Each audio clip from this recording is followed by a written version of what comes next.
संबंध में इतनी तकलीफ़ें क्यों होती है। Hello friends, love tips YouTube channel में आप सभी का स्वागत है। दोस्तों, प्यार में, संबंध में हम ये कह सकते हैं कि हमें कई तकलीफ़ें आती हैं। आप भी कोई संबंध में आए होंगे, मैं भी कोई संबंध में हूँ। हर किसी को देख लो, कोई ना कोई दिक्कत तो होती है। तो ऐसा क्यों होता है? क्यों प्यार में तकलीफ़ें आती है? क्यों संबंध में तकलीफ़ें ज़्यादा होती है? हम इसके बारे में चर्चा करेंगे इस वीडियो में और जानेंगे कि अगर ये तकलीफ़ हो रही है तो उसका सॉल्यूशन क्या है, परमानेंट सॉल्यूशन क्या है, कैसे उसके लिए माइंडसेट रखें, क्या सोचें। ये सारी चीज़ें हम इस वीडियो में जानने वाले हैं। सबसे पहले तो जानते हैं कि प्रॉब्लम्स क्यों आती है। प्रॉब्लम्स आती है क्या, कौन सी आती है, हम सबको पता है, लेकिन क्यों आती है?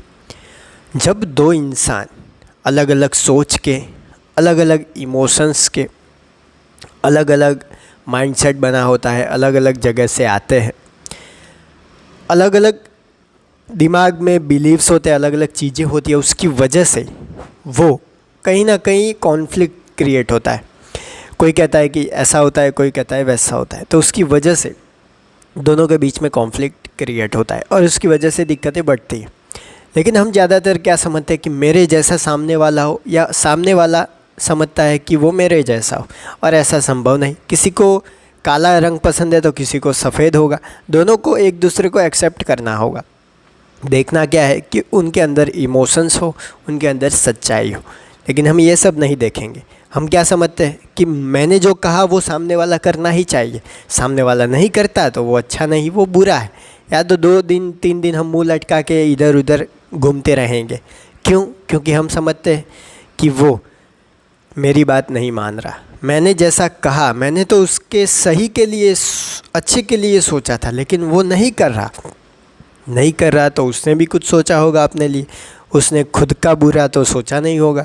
तो ये सोच हमें लानी होगी। लेकिन हम क्या है, ऐसा तो सोचेंगे नहीं। हम सिर्फ ऐसा ही सोचेंगे कि उसने, मैंने कहा था वैसा नहीं किया, ऐसा माइंडसेट नहीं बनाया। यही सब कॉन्फ्लिक्ट क्रिएट होते हैं, उसकी वजह से प्रॉब्लम्स खड़े होते हैं। शादी के बाद भी ऐसा ही होता है कि सास समझती है कि मैंने जो कहा वैसा होना चाहिए, पत्नी समझती है कि ऐसा होना चाहिए, और कुछ सच्चाई कुछ और होती है। ऐसी चीज़ें चलती है। उसकी वजह से छोटे मोटे झगड़े होते रहते हैं, कई बार बड़े झगड़े भी हो जाते हैं। तो अगर आपको संबंध में रहना है तो पहले तो सच्चाई आपके अंदर होनी चाहिए। अगर आप सच्चे होंगे तो लंबे टिके रहेंगे। और दूसरा होगा कि आपको एक दूसरों को एक्सेप्ट करना होगा।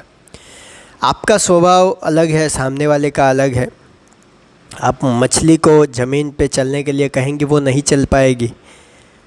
बंदर को तैरने को कहेंगे, वो नहीं तैर पाएगा। तो ऐसी चीज़ें समझनी होगी। कुछ जो जैसा है वो वैसा है, तो सामने वाले को एक्सेप्ट करेंगे तो आप संबंध में, प्यार में अच्छे से जी पाएंगे एक दूसरे के साथ मिलकर।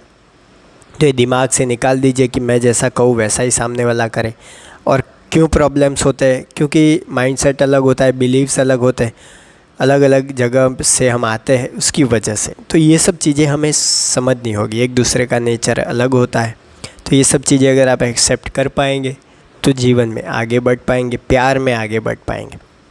मुझे कमेंट बॉक्स में बताएं कि आपके प्यार में क्या दिक्कत है। तो मेरे प्यारे प्यारे दोस्तों, फ्रेंड, वीडियो को देख रहे सारे GABF रांझा मजनू लैला जो भी हो, वीडियो अच्छा लगा तो लाइक कीजिए, अपने दोस्तों के साथ शेयर कीजिए। कोई भी सवाल या सुझाव हो कमेंट बॉक्स में बताना ना भूलिए। थैंक यू दोस्तों। Know better, live better.